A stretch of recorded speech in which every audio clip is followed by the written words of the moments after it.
All life is sacred. There is no moral distinction between peoples. Everything and everyone is precious. So, 宝贝, tell me, what is your story?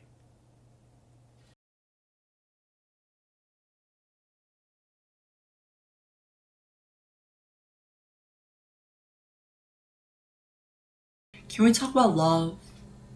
I know there's so much to say, but I want to talk to you about something.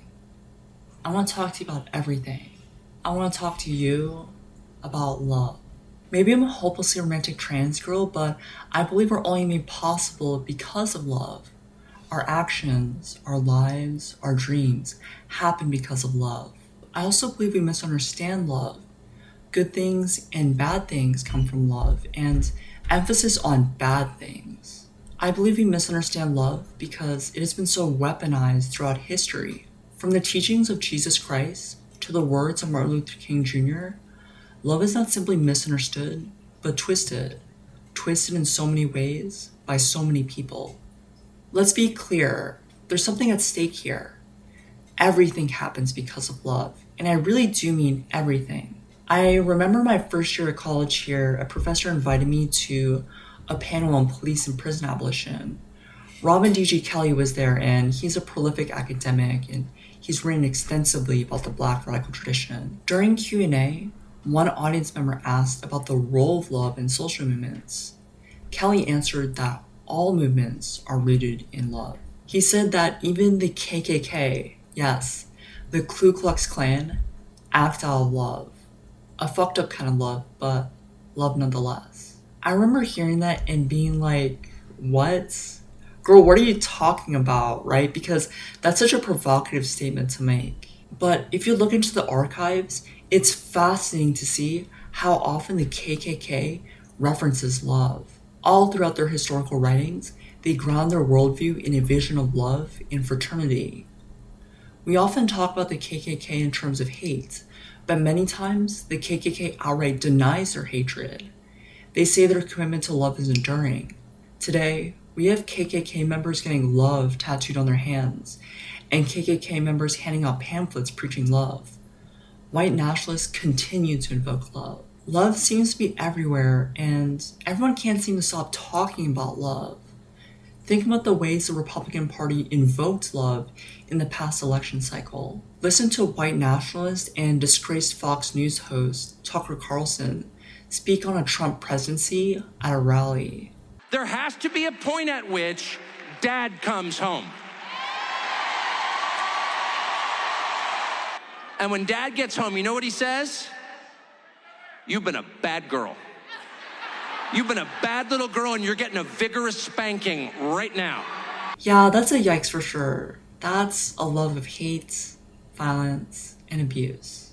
And so I think that's why I get strange looks when I tell people that the reason I love is because of love. It can sound so naive and so juvenile, right? Like, grow up already. Don't you see how the world is? Get a real job or something. But we gotta talk about love. If love drives everything, then we must understand it. What is love? And what work does love do that other feelings and affective experiences cannot? I'm realizing that the reason love is so powerful is that it forces us to determine who and what matters to us. Love circumscribes a moral universe of people and things we care about. Who we love and who we choose not to love is inevitably an expression of one's politics. To borrow from civil rights leader Ella Baker, I think love asks us, who are your people? Baker constantly asks this question because it forces us to reflect on how we relate to one another. Love is therefore a contested ideal. Certainly the KKK offers a sick love, one that sharply delimits humanity to those racialized as white, cis, heterosexual, you name it. We must imagine love otherwise. I think we're tired of being abused, of love being abused. We want the real thing. I want to talk about love that feels full. I want to talk about a love that works for all of us. I want to talk about Black trans feminism. Black trans feminism is a politics of love that commits us to life. Life is precious, period. To be clear, this is not some feel-good sentimental love. We believe in a militant love of self-defense, power, and solidarity. Blackness, transness, and femininity are sacred, and we must mobilize them towards a future predicated on life in abundance, not subordination and scarcity. We are always expanding our moral universe to encompass everyone and everything, because liberation will only happen with everyone and everything. To draw from Robin D.G. Kelley again, to love truly, to love a people, to love a movement, to love freedom, is a love without the expectation that there's reciprocity. What it means to be a revolutionary is to fight for those who may not fight for you. It's about learning to fight for others. And as we fight, Black trans feminism makes an important claim. This liberatory future must happen. Black trans feminism prefigures a universe where no one is left behind. We know this not because of some prophetic vision or set of neat instructions to liberation, nor do we say this out of naive optimism. This future must happen because it has already arrived. In the ballrooms, in the streets, in the closets even, wherever, we revolt and dream. I want to talk about Black trans feminism.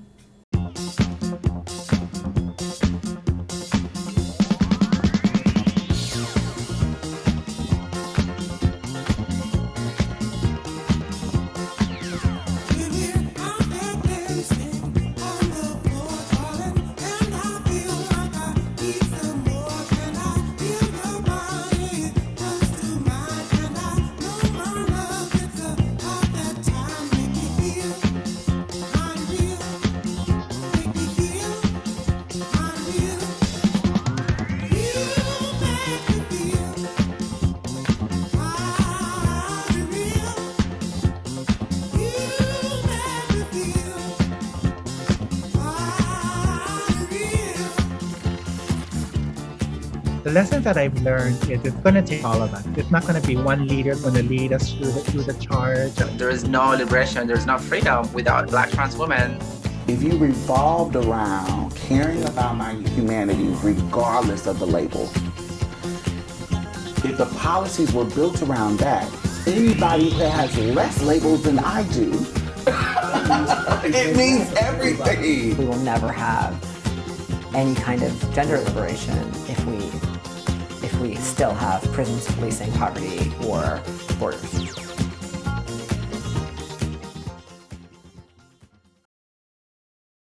I believe that telling our stories, first to ourselves and then to one another and the world, is a revolutionary act. Okay, this feels right. Hi alls, I'm Anya Ai, and my pronouns are she, her. I'm the daughter of 2 Chinese immigrants, and I'm a 23-year-old queer trans woman. I've been on estrogen since January 2023. I'm currently a senior at Yale, and I'm finishing my Bachelor of Arts in Ethnic Studies. I love to game, draw, video edits, and I maintain a small social media presence to share trans joy and my personal gender journey. In classic trans woman fashion, I am making a long video essay. This project fulfills my senior thesis requirement and, more important, lets me talk about something that means a lot to me, Black trans feminism. There's a lot of exciting things happening at the intersections of trans studies and Black studies, so I knew I had to do this. But I think talking about this feels so urgent for many reasons. Across all realms of public life, transness is hotly debated and contested. You know, we have the entertainment industries pumping out content around trans people, gamers losing their mind over pronouns, cable news networks hosting dramatic debates on trans issues, podcast bros sharing their theories behind trans existence, open antagonism against trans people on Twitter, and more. Dating comes up and you'll hear, "I'm not into dudes, no trans women." Sports come up and you'll hear, "Men shouldn't be competing in women's sports." Children come up and you'll hear, "Stop preying on our children." It feels like no matter what conversation is happening, people bring up transness unprompted. You know that iconic Mean Girls quote that's like, "Why are you so obsessed with me?" She'd be like, "Why didn't you call me back?" And I'd be like, "Why are you so obsessed with me?" And I'm not talking about transphobia in just a casual or interpersonal sense. Broad coalitions of people with different interests, concerned parents, trans exclusionary radical feminists or TERFs, conservative politicians, liberal politicians, researchers are advancing anti-trans politics that seek to erase us. Think of the steep rise in anti-trans legislation on a national and state level, the bathroom bills, the sports bans, the healthcare restrictions, the Supreme Court hearing cases on trans rights, like the ongoing US v. Scarametti case on banning gender-affirming healthcare for trans youth. Scientific publications pathologizing transes as rapid onset gender dysphoria. If 2014 was the transgender tipping point, a moment of rising transgender awareness when the actress activist Laverne Cox was featured on the Time magazine cover, then where are we more than 10 years later? And I mean this beyond an American context too. We see wars waged on transes all across the globe. There's Viktor Orban, Prime Minister of Hungary, in his campaign against gender ideology. There's white nationalists and far-right extremists in Germany and their campaign against gender wands or gender madness. There's feminists in Korea and their fringe 4B movement, which calls for a boycott of men but is widely implicated in homophobia and transphobia. Throughout all this, trans people never really get to represent themselves. The conversation is so oversaturated with cis voices that the voices of trans people are drowned out. But I don't want this video essay to focus on those familiar representations of transness, of us preying on the vulnerable or us being murdered. Reducing transness to negative depictions sucks the love out of transness. It presents an anemic transness. Our voices matter. I'm invested in how we choose to represent ourselves. If you actually listen to what we are saying, we are articulating a love that encompasses everyone. Trans people talk about love everywhere. Raquel Willis, the famous writer activist, constantly speaks on love in rallies and interviews. Miss Major, lifelong advocate and trans elder, will always bring things back to love. For us, there is a profound commitment to love. Love in headlines, love in books, love everywhere. So I think the questions that are worth asking are, how do we imagine life in liberation? How do we dream of human flourishing? To answer these questions, I turn to trans oral histories. Trans oral histories are our tradition of storytelling that has sustained our dignity and safety across generations. In particular, I draw from the Tretter Transgender Oral History Project, one of the most extensive trans oral history archives across the world. Founded by politician and activist Andrea Jenkins in 2015, this ongoing project documents the lives of trans people across the United States. The interviews, conducted by Andrea Jenkins herself, scholar Muriel Beams, and others, also explores trans politics and movement work. I want to synthesize the interviewees' political visions and organizing work with a Black trans feminist framework. By putting these oral history participants in conversation with one another and larger conversations happening in Black and trans studies, we can move towards a more robust account of Black trans feminism. All interviews are conducted in English and all participants live in the United States, but our work dreams beyond borders. Trans liberation is a transnational project, and trans world building is a movement for racial justice and decolonization. I want this video to help correct the record and help us move towards a wider trans love. To that end, I want us to explore these following questions. First, how are trans exclusionary radical politics fundamentally a politics of scarcity? Before we discuss more of Black trans feminism, I think we need to know what we're up against. I know we might be starting at different places, so I want to take the time to work through the prevailing narratives around trans people. After that, what is Black trans feminism?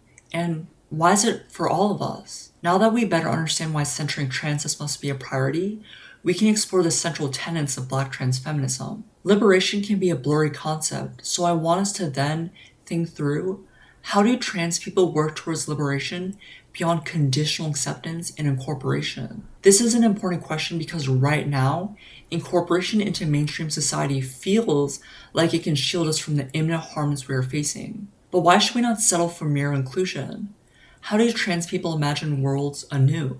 Finally, as we build these new worlds together, what does it mean to start from love? Everything's about love, so we gotta end on love. How does this all tie back to love, and why must love be our political commitment? Through these series of questions, I hope to make Black trans feminism accessible to us all. I want to help us expand our political visions, broaden our moral universes, and strengthen our commitments to one another. Although this might be my video essay, these words really come from all the radical and beautiful people who inspire me. I would be remiss if I did not name Marquise Bey, the author of the visionary book Black Trans Feminism. It's what inspired me to do this in the first place. Really, get the book. It's a beautiful read and a lovely cry. So let's talk Black trans feminism and trans love.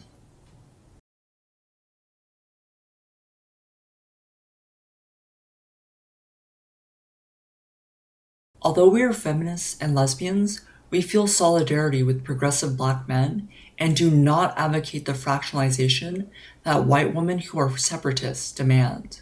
We reject the stance of lesbian separatism because it is not a viable political analysis or strategy for us. It leaves out far too much and far too many people, particularly Black men, women, and children. What is a woman? No, really, what is a woman? I mean this sincerely. I know there have been a lot of memes and shitposts about the 2022 documentary What is a Woman by far-right political commentator Matt Walsh. But as a trans woman, that question is a dog whistle, right? Because people who ask that are not asking whether cis women are women, but rather whether trans women are women. Trans women are being excised from womanhood. Trans misogyny, the specific forms of violence that trans women and trans feminine people face, is being deeply normalized in our world. In addition to the usual suspects, far-right conservatives and white nationalists who seek to exterminate us wholly, there are also trans-exclusionary radical feminists, or TERFs, and gender-critical feminists who fight to exclude us trans women. All of this is done, allegedly, in the name of women's safety and women's liberation. There's the infamous 1979 text, The Transsexual Empire, The Making of the She-Male, written by career transphobe Janice Raymond. She argues that all transsexuals rape women's bodies by reducing the real female form to an artifact, appropriating this body for themselves. Obviously, this TERF rhetoric is on the extreme side, but you'll hear versions of this uttered and whispered everywhere. I know it can be easy to scoff at how TERFs talk about trans people, but let's genuinely unpack TERF ideology because doing so reveals a lot about feminism and fascist politics. Before we discuss Black trans feminism more directly, we have to know what we're up against. We ignore TERFs to our own peril. Transphobia is so rooted in our society, but why? There are so many issues that white supremacists and right-wing politicians are organizing around. Borders, migration, abortion, free speech. The way that transphobia has taken center stage in mainstream politics means that we cannot ignore it as some niche issue. Transphobia is vital to the projects of white supremacy, racial capitalism, and settler colonialism, so we gotta challenge it. What claims do TERFs make? How is TERFism fundamentally a politics of scarcity that will fail everyone? Trans-exclusionary radical feminism is a gender essentialist politics that, one, misunderstands how both sex and gender have been socially constructed over time and shaped by slavery and European colonialism. 2, offers a powerless feminism that positions women as inevitable and eternal victims. And 3, erases histories of women and feminisms being used to perpetuate white supremacy and other oppressive systems. First, let's talk about gender essentialism. TERFs claim that the sex and gender binaries are immutable biological facts. This understanding in some ways has received a lot of pushback, however. I want to recognize that the discourse around gender specifically has shifted. The idea that gender is a social construct, that gender can be fluid, has been increasingly accepted. However, sex is still widely considered to be a fixed biological binary. You'll hear people, even our allies, call trans women biological males and trans men biological females. Even if public understanding around gender has somewhat changed, our society still firmly believes that sex holds some fundamental underlying truth. There's a deep, deep investment in the sex binary. So going back to the question, what is a woman? People like Matt Walsh give the answer an adult human female. What do you define a woman as? An adult human female. Final question, Matt. In the interest of fair play, what is a man? Well, if a woman is an adult human female, then I suppose a man would be an adult human male, I would say. I think it really is as simple as that. We see adult human female codified in Trump's executive orders just moments after he took office. But what is male? What is female? You can pause the video for a moment and try to come up with your own definitions. Maybe you define sex by genitalia. People with penises are male and people with vaginas are female. But this definition fails to accommodate some intersex people who have genitalia that cannot be neatly categorized as penis or vagina. It also fails to capture cis women who have their vaginas removed, for example, because of cancer. Do they just stop being female? Okay, fine. Let's change the definition. Maybe we define sex by gonads, testes, and ovaries instead. Again, how do we deal with people who have penises but have ovaries inside? How do we deal with cis women who have their ovaries removed? There are practically infinite definitions we can make, and all those definitions will fail because life is much more complex and beautiful than that. Defining a sex binary is outright incoherent. In fact, our modern day understandings of the sex and gender binaries only came to be very recently. Societies around the world have long thought of sex and gender capaciously, if they even have those terms to begin with. For example, we can think of how indigenous peoples in what is now North America continue to practice sexual and gender diversity. Among Teton Sioux people, there is Winkte, which loosely translates to one who wishes to be like a woman. Among Sauk and Meskwaki people, there's a Kukua, which loosely translates to man-woman. And there are countless more. The gender and sex binaries were far from a universal truth.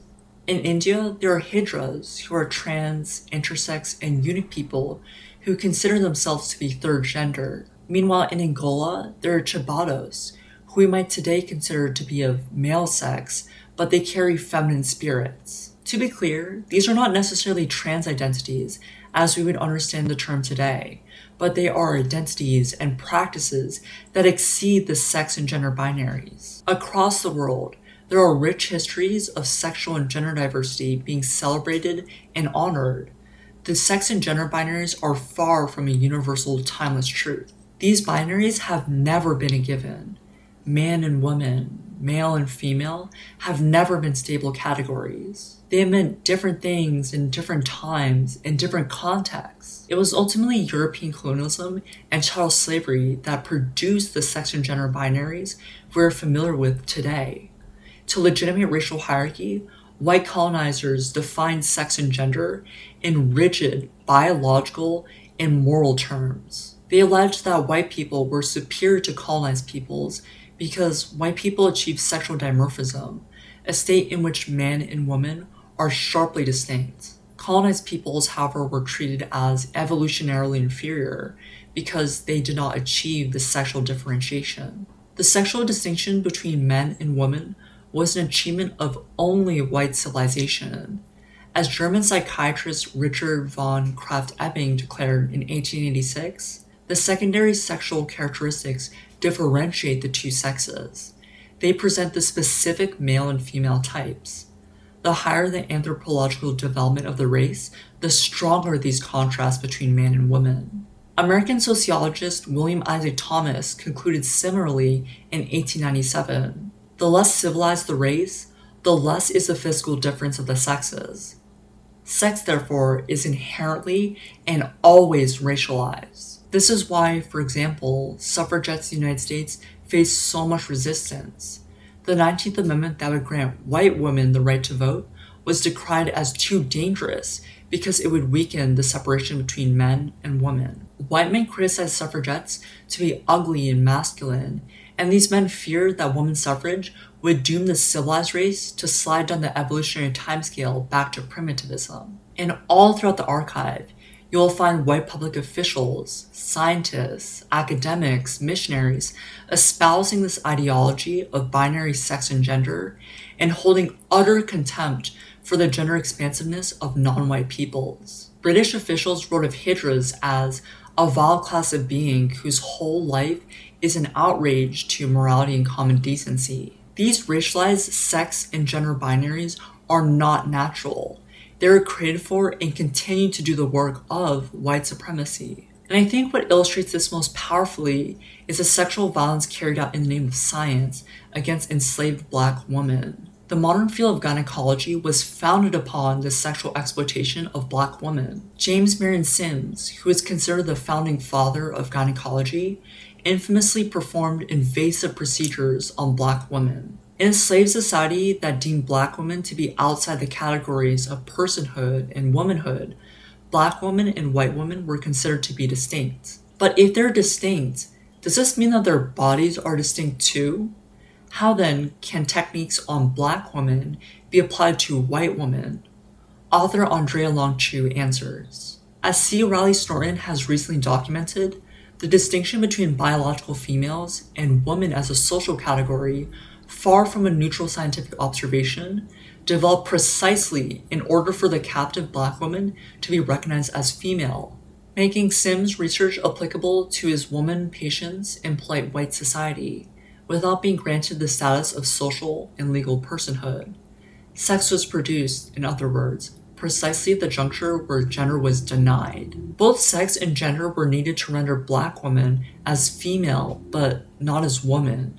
In this way, black women could be considered physically similar enough to white women while being denied the rights and status afforded to womanhood. To me, this is the clearest example of how sex and gender are social constructs. They are political categories. So when people ask, what is a woman? We must understand that not as a question of biology, but rather as a question of politics. And this is what TERFism fails to account for. Sex, gender, and patriarchy are implicated in white supremacy. These binaries are not natural. Academics Susan Stryker and Aaron Z. Azura elaborate. Gender is not merely the representation, language, and culture of a biological sex. It is also an administrative or bureaucratic structure for the management of sexual difference and reproductive capacity, the ticking off of M's and F's on state-issued or state-sanctioned forms. In this sense, and to the extent that gender identity is understood as the psychical internalization and somaticization of historically contingent modes of embodied personhood, transgender is intimately bound up with questions of nation, territory, and citizenship, with categories of belonging and exclusion, of excess and incorporation, and with all the processes through which individual corporealities become aggregated as bodies politic. It is easy to slip into the idea of biological binaries, but this is the work of ideology to make itself invisible. Trans people are accused of spreading gender ideology, but this is mere deflection. The real ideology is the cultural and political myth of binary sex and gender. Besides being empirically wrong and historically revisionary, TERFism is a dead-end politics because it positions women as inevitable and eternal victims of patriarchy. As we discussed, TERFism defines womanhood in essentialist terms. But TERFism doesn't just invoke biology, it also invokes victimhood. You'll hear the common rhetoric of how trans women can't be women because we'll never experience the pains of menstruation and childbirth, at least not yet. You will also hear how we are male socialized and therefore dangerous as cis women. Trans women used to be men, as TERFs claim, so they cannot be trusted. Trans women must be kept out in the name of women's safety. And this rhetoric is so emotionally charged. We have to stop male predators from assaulting women in women's bathrooms. We have to protect the sanctity and fairness of women's sports. We have to prevent our little girls, actually transmasculine and non-binary youth, from succumbing to gender ideology and forever damaging their bodies by medically transitioning. TERFism has such an intense emotional pull to it, because who isn't against protecting women? Who isn't against protecting kids? Transphobia presents itself as a common sense solution to anyone who claims to care about women and children. And I think this is why cis people, especially cis women, are so invested in TERFism. TERFism weaponizes women's reproductive experiences like menstruation, abortion, childbirth, all of which are so deeply intimate and personal. TERFism weaponizes women's legitimate concerns about safety. TERFism weaponizes women's real experiences of harm at the hands of men and the patriarchy. Although alluring, trans-exclusionary radical feminism naturalizes patriarchy and other power structures by casting women as eternal victims. Men and trans women are never to be trusted, as the logic goes, because they are innately dangerous. If men are inherently predatory, then patriarchy will always exist. The whole excuse boys will be boys is actually justified by TERF ideology. If boys and men are essentially dangerous, then their violence can be excused on the grounds of some biological nature. Academics Greta Lafleur, who's my thesis advisor, and Serena Bassi offer some clarity. Importantly, trans-exclusionary radical feminism is typically and profoundly committed to the assumption of a coterminousness between womanhood and vulnerability, especially sexual vulnerability.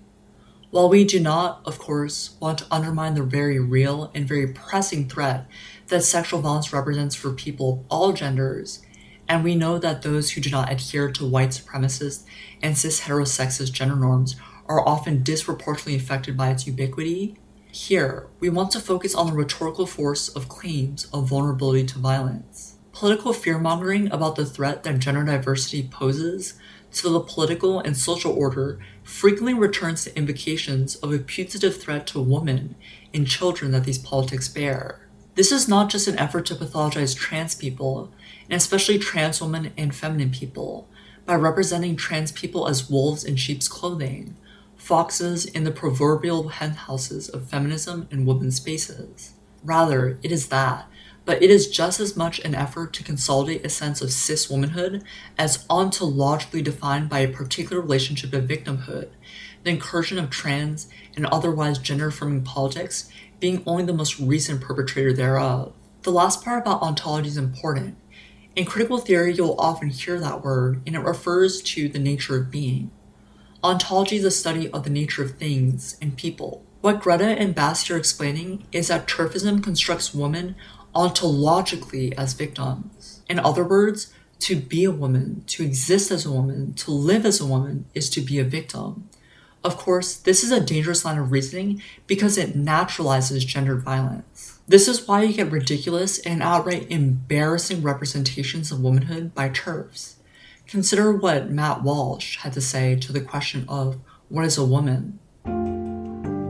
Hey, I've been meaning to ask you something. Uh-huh. What is a woman?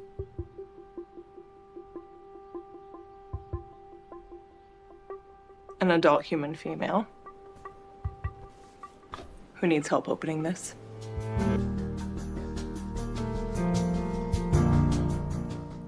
Yeah, that's cringe.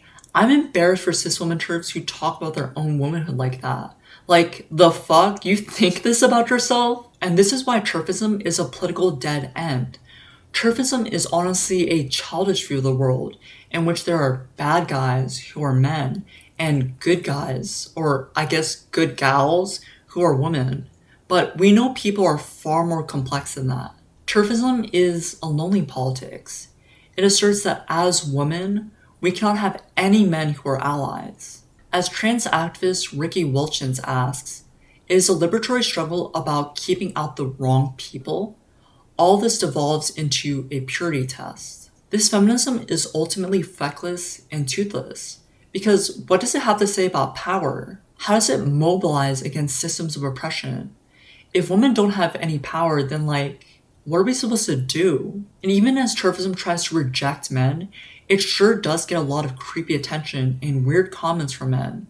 The way pro-misogynists support TERFism should make us suspicious at the very least. Listen to Trump's ominous words at a rally right before the 2024 elections. I want to protect the people. I want to protect the women of our country. I want to protect the women. Sir, please don't say that. Why?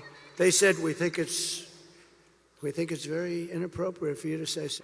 I said, well, I'm going to do it whether the women like it or not. I'm going to protect them. As much as TERFs try to distance themselves from creepy comments like that, this is exactly the sort of thing that TERF ideology endorses, a world in which women are powerless. Finally, TERFism is insidious because it obscures long histories of women in feminism upholding oppressive systems.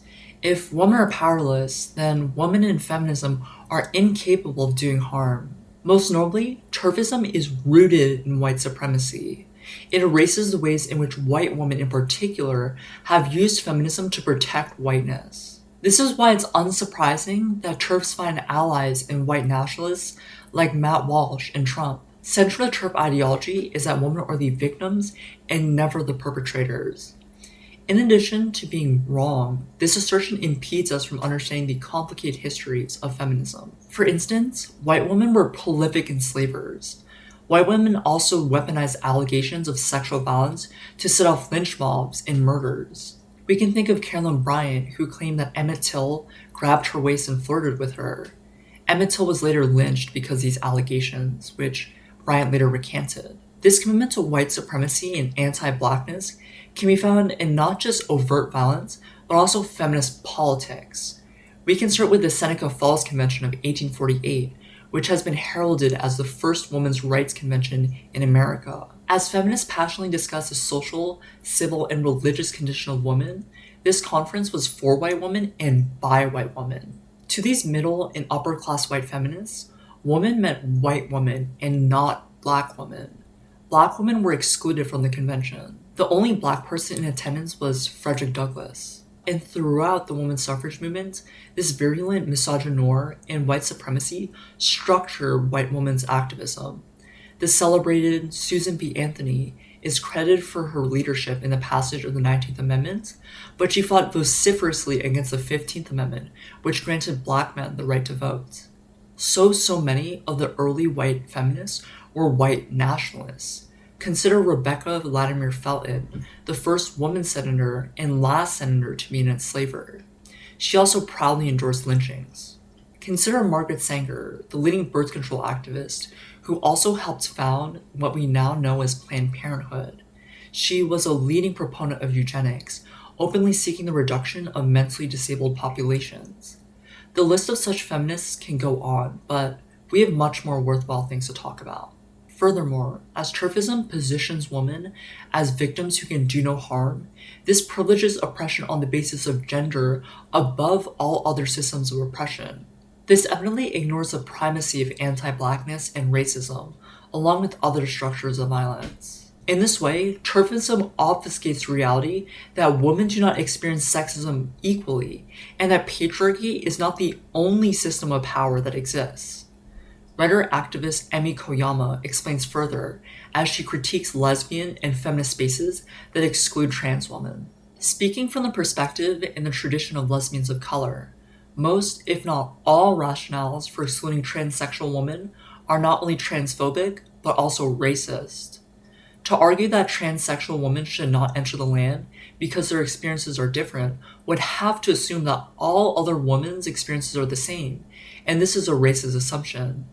The argument that transsexual women have experienced some degree of male privilege should not bar them from our communities once we realize that not all women are equally privileged or oppressed. To suggest that the safety of the land would be compromised overlooks, perhaps intentionally, ways in which women can act out of violence and oppressions against each other. Even the argument that the presence of a penis would trigger the woman is flawed, because it neglects the fact that white skin is just as much a reminder of violence as a penis. The racist history of lesbian feminism has taught us that any white woman making these excuses for one oppression have made and will make the same excuse for other oppressions such as racism, classism, and ableism.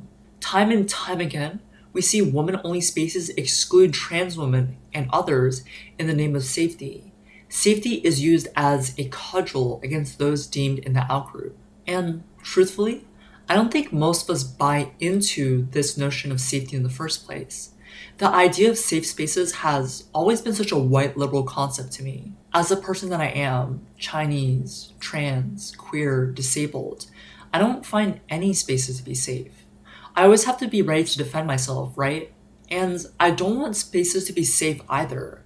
I want us to lean into discomfort, into hard conversations, because that's the only way we can get out of this mess. All of this is done in the name of feminism. I know there's an impulse to reject these women, these feminisms, TERFism, as anti-feminist, but doing so would whitewash the long histories of feminism doing the work of white supremacy and other systems of oppression. TERF ideology is a real, albeit harmful, strain of feminism. Greta and Bassi again explain. To suggest that trans-exclusionary or gender-critical feminisms are somehow the first movement to call themselves feminist while working against the ends of gender liberation, but are not feminist movements, flies in the face of the very real and very complicated histories of feminism across the globe.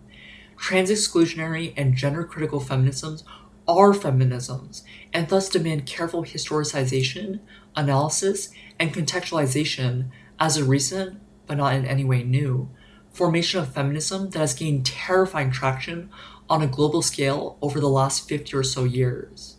We must name TERFism for what it is, a kind of feminism. In doing so, we can attend to the historical continuities and changes that have led us to this moment. TERFism, in many ways, is nothing new.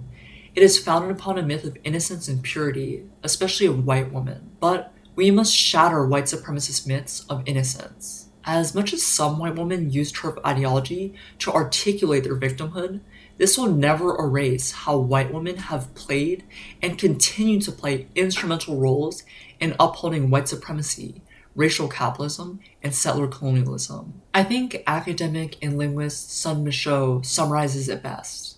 Peace. Attention white women who are either misled or lying in my comments to everyone else about white women's role in white supremacy. This is apparently what you believe and would have everyone else believe is your historical relationship with white men, the damsel and the villain, when in fact, this is your historical relationship with white men. Bonnie and Clyde.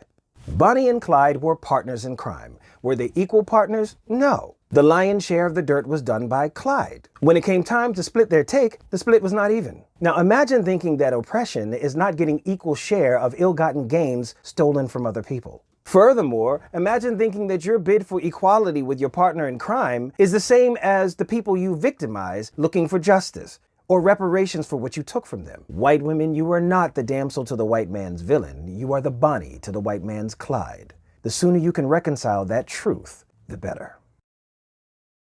We out here.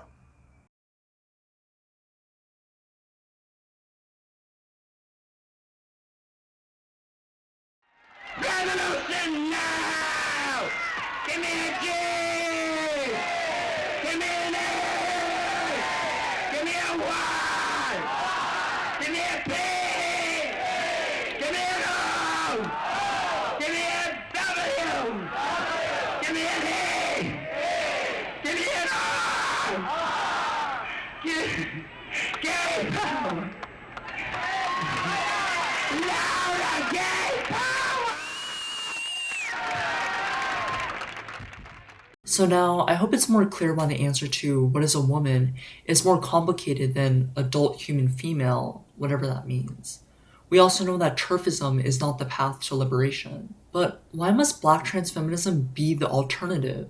We are bombarded with messaging that says that transis is a new phenomenon that is too niche to care about, a losing culture war we can never win. So, in a moment when trans people are being abandoned, why must we insist on not merely including trans people, but centering transness? If people use transphobia to make claims about the world, then we can use transis to claim the world. And I really do believe that transis says something about the world. Think about the what is a woman question. The way that it sparked fierce debate tells us something about the nature of transness. Trans people make up a small percent of the population, yet the very existence of trans people calls into question the broader categories of man and woman. Transness is not merely an identity category that only trans people can inhabit. It is rather a source of power that disrupts so many core assumptions we have about the world we live in. This is because transis moves. As a political identity and analytic, transis does important political work. Transis is a larger force that unsettles systems of oppression, like a racist and sexist politics of gender essentialism. We can all draw upon transis in our fight for liberation. Marquise Bey offers clarity in her 2023 talk, Transinsurgency, Black Radicality, Abolitionist Endeavors.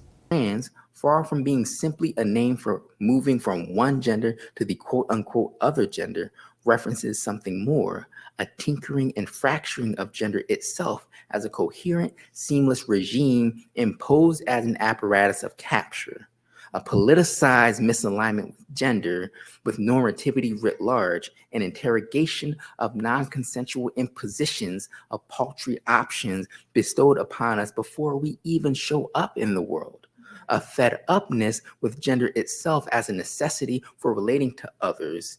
Black trans feminism understands transis in a very capacious sense. Transis does not index a certain kind of people. Transis is available to everybody. To study transis is to study everything, and to do the work of transis is to reimagine everything. Transis is not another iteration of gender. Rather, transis is an indictment of the systems of binary sex and gender in their totality. Bagan explains. What has come to be called transfeminism was initially understood as something like looking at feminism through a transgender lens, or bringing transgender women into the folds of feminism. Instead of a focus on patriarchy understood through a rigid male oppression of women, transfeminists took aim at the gender binary as a more fundamental and robust bedrock for the gendered ills that plague us. Instead of addressing symptoms like that of the power and value imbued into those who are identified or were identified as men to the inverse siphoning of power and value from those who identified and were identified as women, transfeminism aims, historically and contemporarily, to address the genre of this phenomenon, namely the hierarchized binary itself. Transfeminism is an assault on the genre of the binary, that ontological caste that universalizes itself and structures how we are made possible. The gender binary makes an ontological claim about all human beings. People assigned male at birth, who are raised with the social expectation of becoming a man, are essentially different from and superior to people assigned female at birth, who are raised with the social expectation of becoming a woman. So the gender binary forces us to meet the norms of masculinity and femininity without our consent. Even cis people are coerced under the gender binary. It dictates what are appropriate emotions to show, what roles we must take up in society, and what is permissible. And inevitably that hurts everyone, right?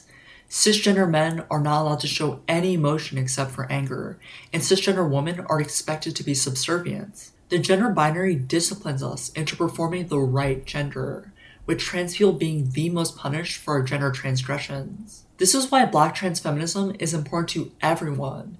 It intervenes at the root of the problem, the gender binary. Therefore, transis is not a demographic label that describes a subset of the population.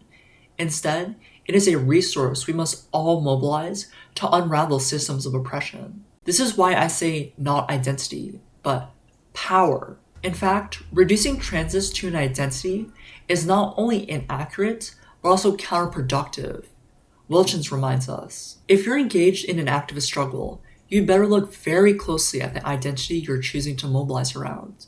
Too often, we allow ourselves to be defined by our oppression. We become the oppression used against us. Oppress me for my gender, I become transgender. Then transgender becomes one more naturalized category, like male or female. Is that an improvement? And if so, is it the best we can aim for? If we were to consider transis to strictly be an identity, then we commit the same errors as TERFism does. TERFism defines womanhood in rigid, essentialist terms. In response, are trans people supposed to define transis in rigid, essentialist terms too? We refuse to, because any form of essentialism only reinscribes systems of power and relies on exclusion. Purity politics cannot be the answer. In our struggle, we do not start by defining the borders of transis. For example, that to be trans is to experience gender dysphoria, or to have a certain kind of body, or to identify one way over another. I'm not interested in defining who a real trans person is. I'm not interested in realness. Instead, I'm interested in an expansive kind of transes that works for everybody. In Bay's words, I want to commit to the argument that neither blackness nor transness, nor the implicit woman as a subject of feminism, is tied to a specific kind of body or identity. They are, to me, inflections of mutinous subjectivities that have been captured and consolidated into bodily legibilities. This is where Black trans feminism, at least in Bay's theorization, makes a similar and important claim. Blackness too exceeds identity. Like transness, blackness does not describe a certain kind of body. Rather, it is a mutinous force that rebels against oppressive norms. And like transness, blackness can be mobilized by people who would typically be considered non-black. By now, you're probably wondering, how does one mobilize transness? How does one mobilize blackness? Bay illustrates this concept best by analyzing the abolitionist movement in the United States. Consider the Fugitive Slave Acts of 1793 and 1850, which criminalized fugitivity, or running away from slavery. These laws also criminalized people like white abolitionists, who refused to cooperate in capturing the fugitive. Bay argues that white abolitionists mobilized blackness by assisting black people in escaping slavery. He writes, In both laws, fugitivity extends to those who do the work of aiding and abetting a fugitive, and, more notably, impeding the capture of fugitives. Fugitive slave law enlisted everyone, claimed everyone, to make a dire choice: choose the proliferation of captivity or the proliferation of escape.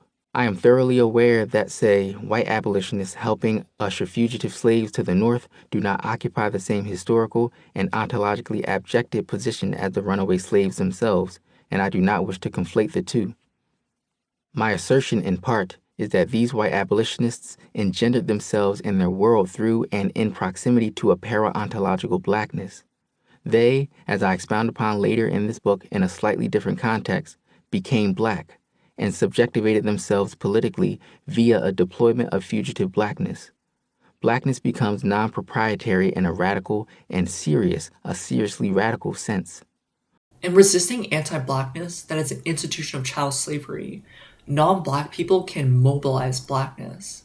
To do the work of blackness is to resist white supremacy, transphobia, and other structures of power. The same with transness. To do the work of transness is to struggle against all oppressions. As such, Black trans feminism is for all of us.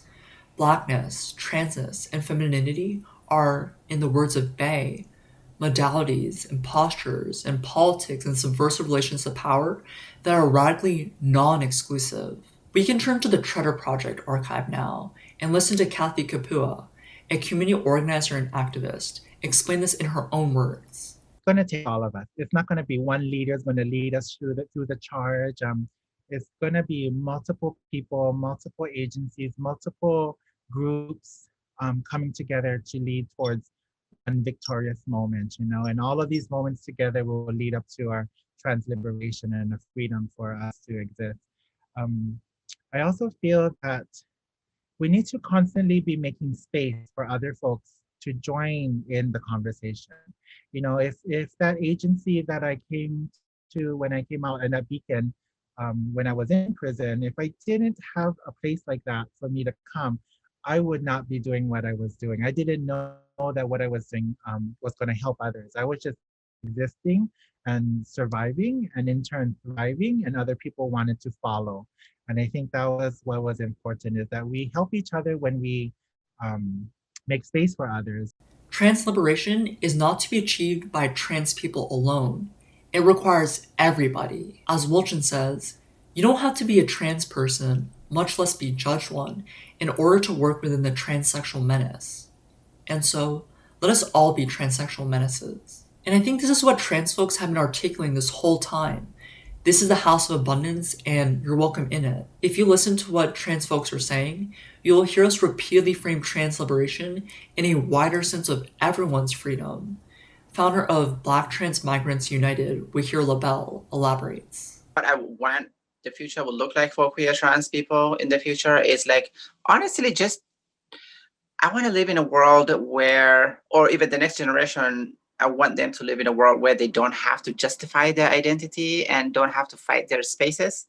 multiple, like just common sense, just existence, because right now our common, like basic human rights are being taken away from us, So, I'm imagining the world where people don't have to justify if you're a trans woman, you don't have to justify your womanhood to other people. If you're a trans man, you don't have to justify to your masculinity, I'm imagining the world where, your existence should not be just like, you shouldn't ask permission to exist, to be yourself. We all have a space on this earth, and that our spaces should be respected with dignity, and our voices should be heard. In many ways, we know that Black trans feminism is for us all because trans misogyny ends up affecting us all. Trans misogyny, like other forms of oppression, does not neatly enact harm on trans feminine people alone. It impacts anyone whose womanhood is in question. Cis women, especially Black, brown, and indigenous cis women, are subject to transphobic attacks. For instance, we can think of Caster Semenya, an Olympic champion, who is harassed by media and targeted by the International Olympic Committee. Duthy Chand, who faced similar attacks as an Olympic runner. Michelle Obama, who had her womanhood questioned at every turn. And Amon Khalif and Lin Yuting at the past Olympics, who were also transvestigated. Trans misogyny affects more than just trans women. To draw from the wisdom of poet-activist Alokve Menon, trans misogyny is the policing of femininity on bodies it is understood to not belong to.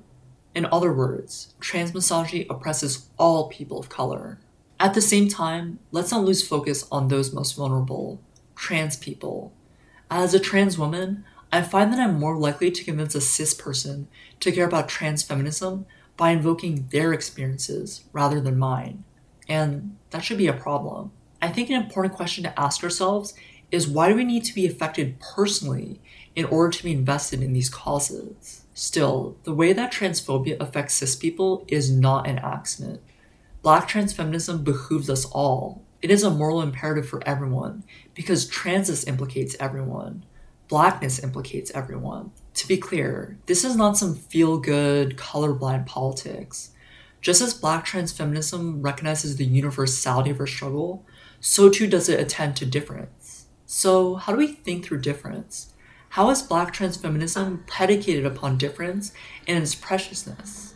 An analytic of intersectionality then becomes helpful and necessary.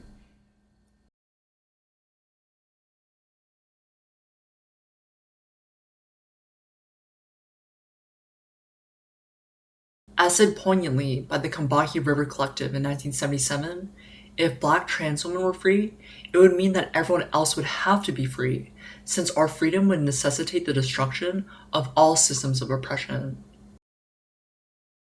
Intersectionality nowadays feels like a buzzword. You'll hear people call themselves intersectional feminists, and organizations branding themselves as intersectional. Intersectionality has been flattened in many ways, with its radical roots being whitewashed and erased. If you ask many of the folks who call themselves intersectional about how it all began, you'll likely get blank stares. As a college student, I feel a tendency among me and my peers to throw the word around in classroom discussions and essays. It's used almost as a signifier for whether someone's down for the cause, or some sort of verbal garnish to make our thoughts sound more elegant. It is used so ubiquitously that it feels devoid of any real meaning. Intersectionality can mean whatever you want it to mean. We use it so often, but what for? As abolitionist Ruth Wilson Gilmore reminds us, the power of literacy to make us fit for struggle should be exercised like a muscle, not waved around like a membership card. What is Ruth Wilson Gilmore cautioning against? What is she encouraging? So what is intersectionality then? To answer this, we can turn to how Kimberly Crenshaw first coined the term. Intersectionality began as a juridical intervention to address the particular concerns of working-class Black women. In 1976, Emma de Graffenried, Brenda Hines, Alberta Chapman, Brenda Hollis, and Patricia Bell sued their employer General Motors after being laid off. They argued that the seniority-based layoff system, last one hired, first one fired, discriminated against them as black women. General Motors only began hiring black women in 1964, meaning that they would be the first ones laid off. So they saw redress on the basis of both race and gender. However, General Motors claimed that since some women were not fired, all of whom were white, and some black people were not fired, all of whom were men, they were not discriminatory on the basis of race or gender. Ultimately, the court sided with General Motors in DeGraff and Reed v. General Motors, arguing that the Civil Rights Act of 1964 afforded protections on the basis of race or gender, not a combination of both. Thus, intersectionality becomes important. Kimberly Crenshaw theorized intersectionality to make legible and to center the particular experiences of black women. She explains, consider an analogy to traffic in an intersection, coming and going in all four directions. Discrimination, like traffic through an intersection, may flow in one direction, and it may flow in another.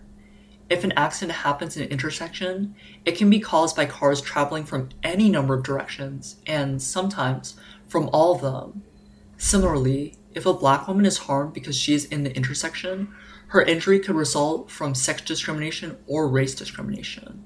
Intersectionality then names the ways in which oppressive systems sustain one another, producing harm unevenly. Academic organizer Daniel Martinez Hosang, one of my mentors, offers clarity. Intersectionality, as introduced and deployed by Crenshaw in the analysis of DeGraff and Reed and decades-long body of work, names both a structural account of black women's experiences of race and gender discrimination, and a political argument about the limitations of prevailing modes of feminism and anti-racism. Intersectionality provides a means of naming and making legible forms of harm, violence, and exploitation experienced by subordinated groups that are often hidden by a single axis framework, offering a much more robust and sophisticated understanding of the ways power operates through multiple and mutually constitutive forms of social difference. Intersectionality signifies a practice of analysis, study, and collective social action, rather than a totalizing social theory of identity. Intersectionality names something one does, rather than something one is. Intersectionality names something one does. It is not some sort of lived experience in that some people live intersectional lives while others do not. Intersectionality does not describe who a person is, but rather how people move through the world. Put differently, we must mobilize intersectionality to materially change the conditions under which we live. We can think of the Combahee River Collective, who were theorizing intersectionality before it was even a term, and framing intersectionality as a demand for class solidarity and struggle. We're also reminded of Frances M. Beale in her iconic 1969 pamphlet, Double Jeopardy, To Be Black and Female, which advances an intersectional politics that calls for the liberation of black women to be a priority. And we can think of the ongoing Say Her Name social movement, started by Crenshaw's African American Public Policy Forum, which organizes against police violence and centers the experiences of black women. Systems of power do not exist in isolation. They are interlocking. As such, black trans feminism understands the political priority that is the freedom of black trans women. Scholar and speaker Aurora Higgs elaborates. Black trans women, like you said, we experience a certain type of discrimination, and I don't know that it's necessarily inherent to Black trans women as much as it is inherent to anyone who is extremely intersectionally marginalized. So we also see, like with, we see that Indigenous women also experience kidnapping and sexual harassment rates that are, if not at par with cis Black women, higher than cis Black women. And so that's made me question, is it about being oppressed, or is it about certain dimensions of diversity? And I have to think that the more you exist in a body that is not represented in the world, the more you're going to experience violence. So, So I say that just to kind of intellectualize it a little bit and to open up how we think about what we who the next target is going to be, namely after we resolve, quote unquote, resolve the issue for trans Black women. I do also know that trans Black women, we are the subjects of homophobia, transphobia, racism, misogyny, and misogynoir. And some of those are nested within other terms. Intersectionality allows us to attend to the specific forms of violence that Black trans women face. Oppression is compounding. It is not possible to separate Higgs' Blackness from her transness, from her womanhood. They are lived simultaneously. Higgs also points out that the violences she faces are not inherent to Black trans women. In doing so, she recognizes that all struggles are interconnected. Transmisogynoir, the specific violence that Black trans women and trans feminine people face, is not natural. And as Black trans feminism disrupts all oppressive structures, it becomes a politics of abundance. Like Miss Major always says, no one is to be thrown under the bus. I think Diamond Styles, the founder of Black Trans Women Incorporated, puts it best. If you built your policy around caring for me, regardless of what I got going on, out of all the things, out of all the labels, trans, Black, woman, if I was disabled, if I was positive, if whatever that those labels are, if you revolved around caring about my humanity regardless of the label, if the policies were built around that, anybody who has less labels than I do, it means everything, because it covers the whole gamut of what you could be going through. And when we talk about equity, it's about doing things specific to your need. And so if I've already got the policies covered to all the stuff that I got going on, if a Black man come and he needs help, he's already covered because they already covered it in the Black, because I'm Black. If a woman comes, it's already covered in the policy to where we are helping you based on what your particular need. And so for me, that is really what it narrows down to. And actually, like, there's Black feminist theorists and scholars have already laid out foundations like this. Black women have never had a vision of liberation that didn't include everybody. That's just what it is, because they've always been on the bottom. And so they have and so now our job as trans folks, what we're doing is even nuancing that a little bit more. And so, and I just think that by centering us, it just pulls everybody up. It just does. It just naturally does that. The freedom of Black trans women necessitates the freedom of us all, because transmisogynoir structures all other forms of violence. In the words of literary critic Hortense Spillers, we become dedicated to the view that sustainable life systems must be available to everyone. And we mean everyone in a seriously radical sense. If liberation can only be collective, then we need everyone. I think we can end with writer J.D. Davids, who summarizes this beautifully. And if we had the capacity to have a world that, or a whole society, let's just say, that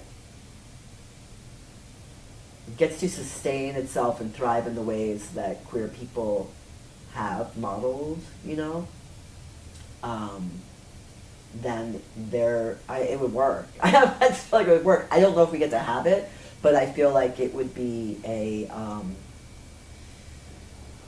liberatory space. It would require it being a liberated space that would unleash further liberation. Like right now we have like capitalism that unleashes further like who would have thought there would have been all these extra things that people can make money off of, right? Like capitalism begets capitalism. I feel like liberation could beget liberation,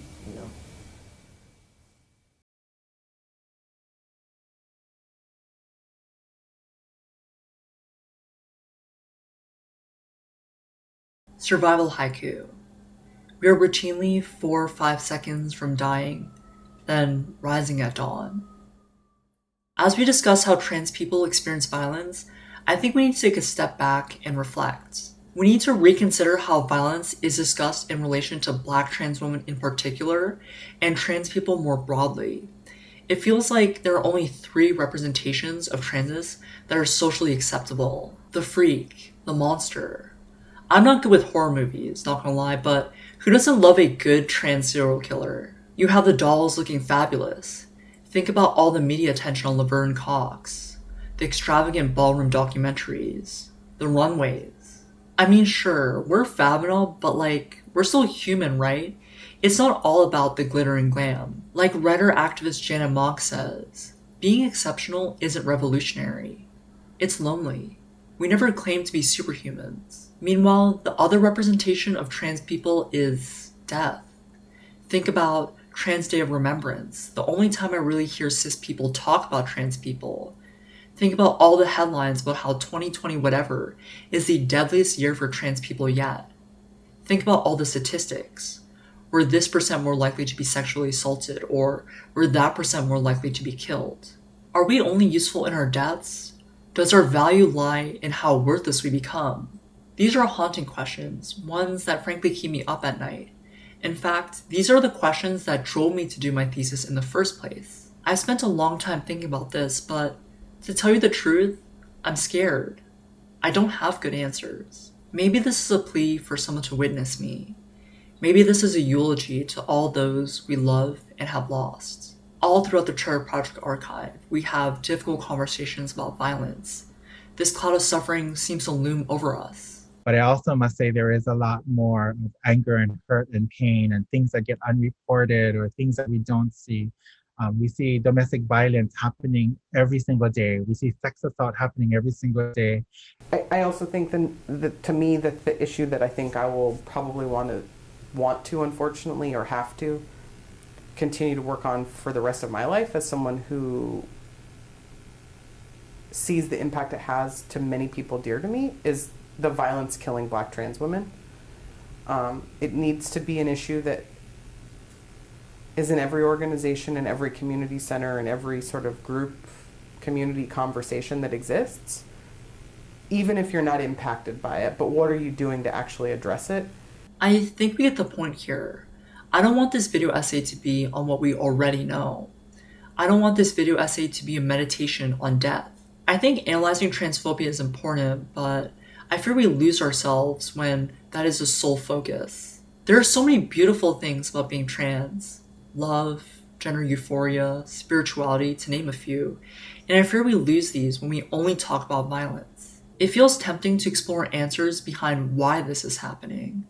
The question why gnaws away at me. Why are we treated like this? I feel like sometimes we so badly want to know why so that we can try to make sense of this all. However, I think this is a dangerous path for us to go down.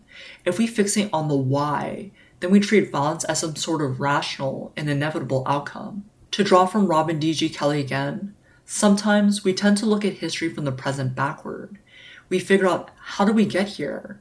And when we ask that question, we tend to use tunnel vision because what we're trying to do is follow the path, and it almost presumes the path is inevitable. Personally, this is something I struggle a lot with. This is kind of dark, but for the longest time, even before I knew I was trans, I always felt I would never live past the age of 25. But violence is not inevitable. This is something we must insist on. Life is precious, so we must insist on that. We can't resign ourselves to the fiction that our lives, and anyone's life for that matter, are disposable. So, how do we attend to violence in a way that neither naturalizes nor fetishizes it?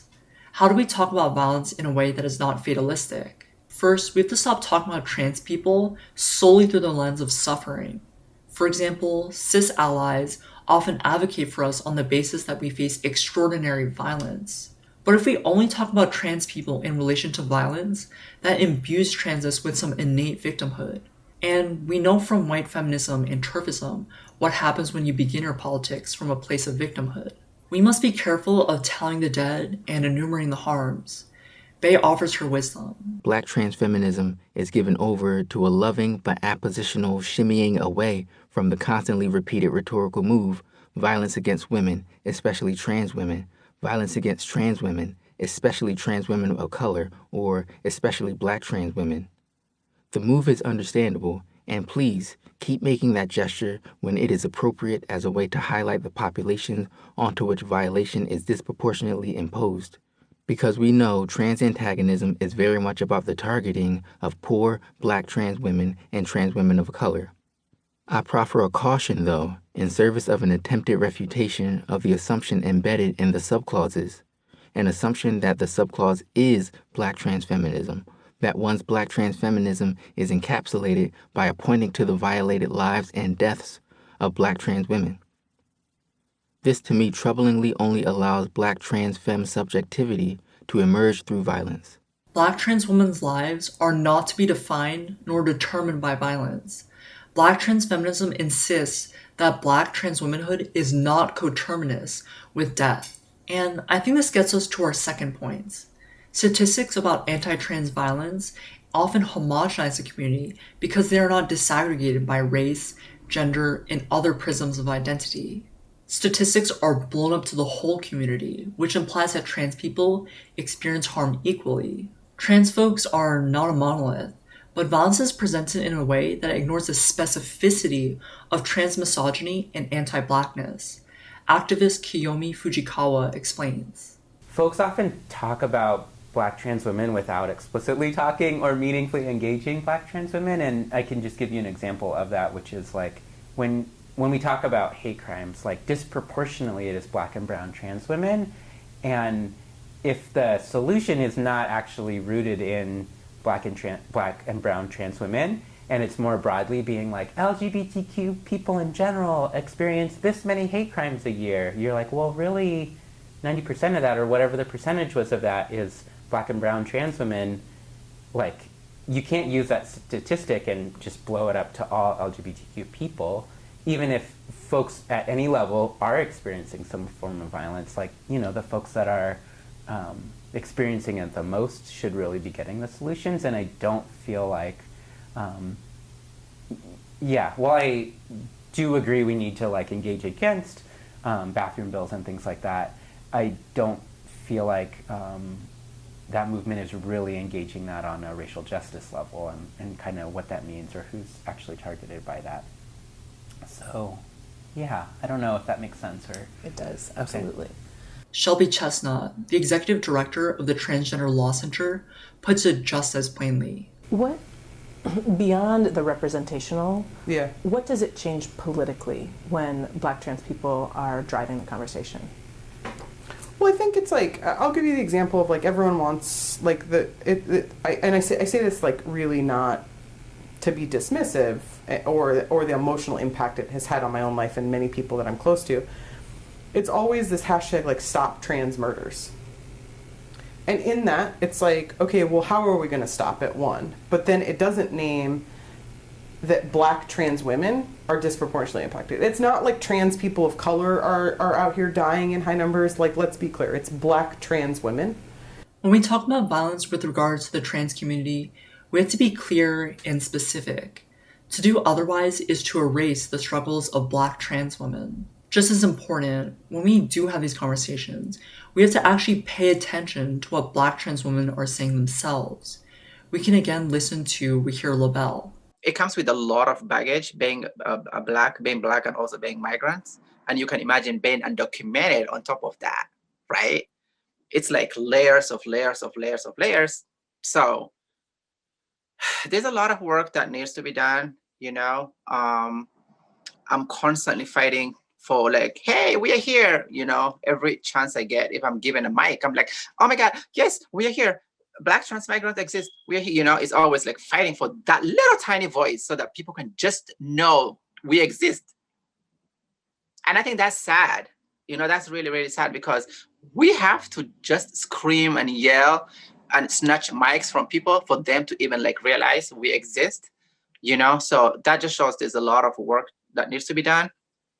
Even within broader LGBT community, if you hear like now, you know, there's this thing like everyone is speaking about Black trans migrant, not Black trans migrant, like just Black trans women or Black trans people in general, but then you don't hear Black trans migrants in conversations, like you don't hear it, you know? It's like, oh yeah, you guys are just, you know, It's like you don't count kind of thing. So we have to do that work. We need to be included in broader conversations because it's our life and we are human. As conversations about violence against Black trans women get replayed over and over, folks inside the community and out are chanting over the voices of Black trans women. This cultural obsession over reiterating the suffering of Black trans women is some sort of recitation of violence.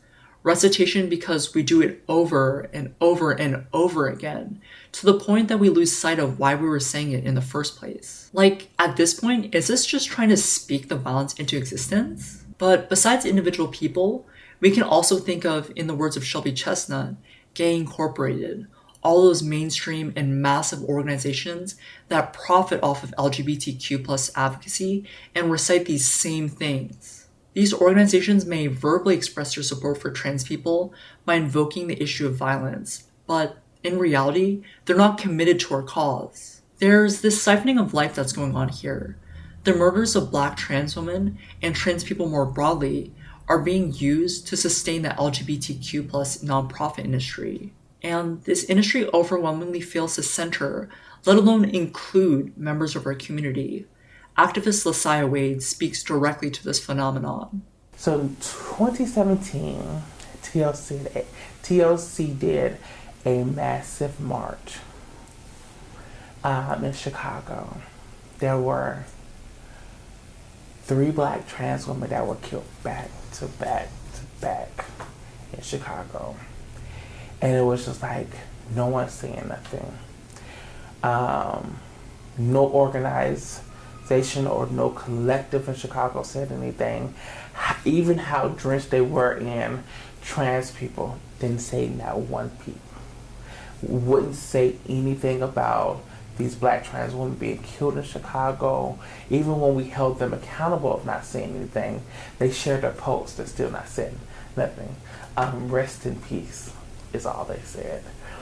And we had to, I was angry. I'm gonna be honest. Are you talking about white-led LGBT organizations on the north and also side, Black or the led. city? It was just a city. It was a complete blackout. No one wanted to say anything. Everyone refused to say anything. And I was angry.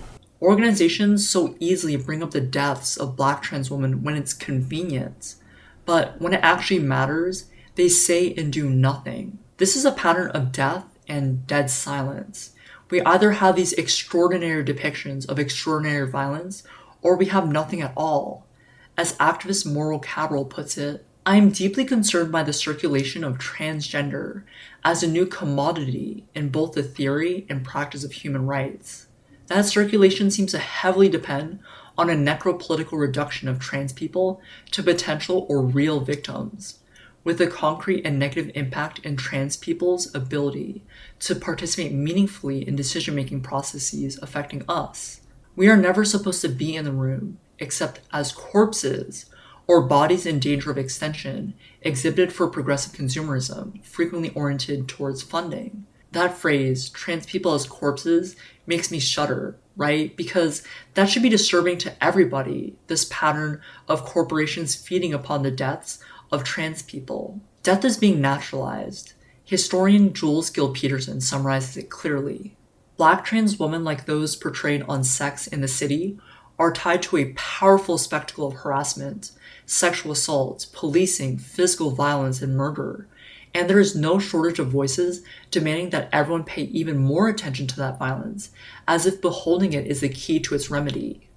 But in the constant repetition of scenes of violence, one frighteningly basic question seems never to be answered. Why does it happen? Advocacy and domestic violence organizations rarely track violence against trans women as a standalone category, preferring to place it under a general transgender or LGBT heading.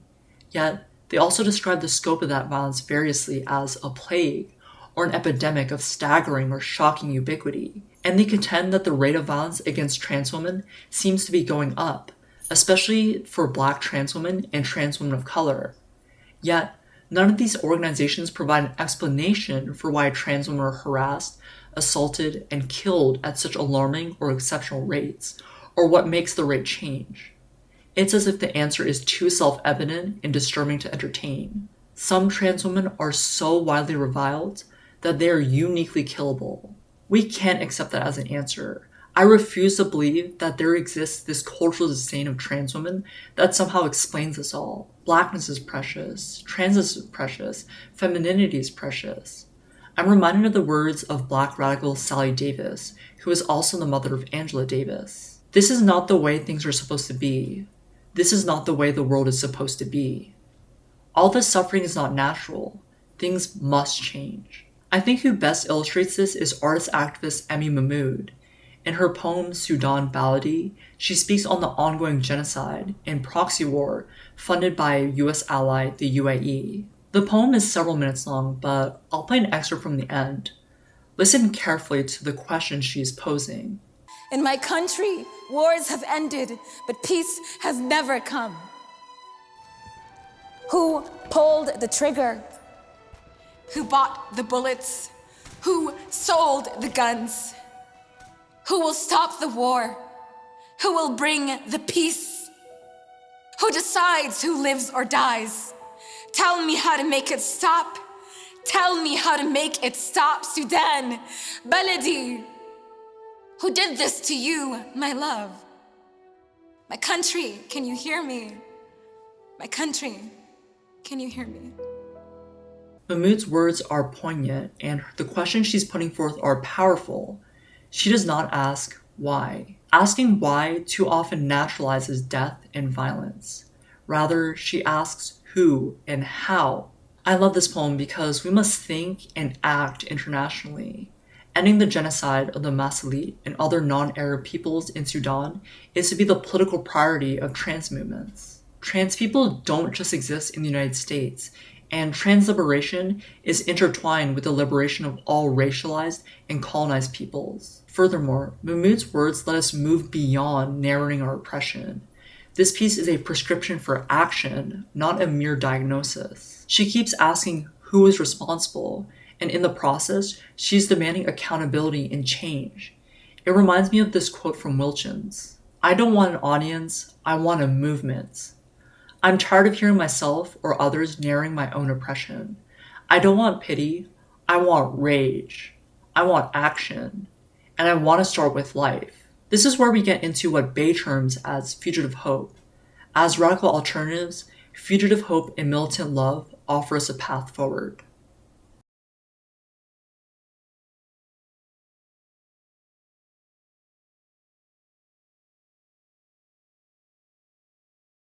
One is responsible to life.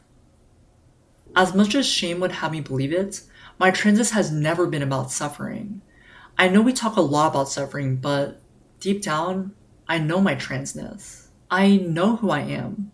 My transness is my life. Transness sustains me, and it's a reason I choose to live every day. People often equate transness with suffering.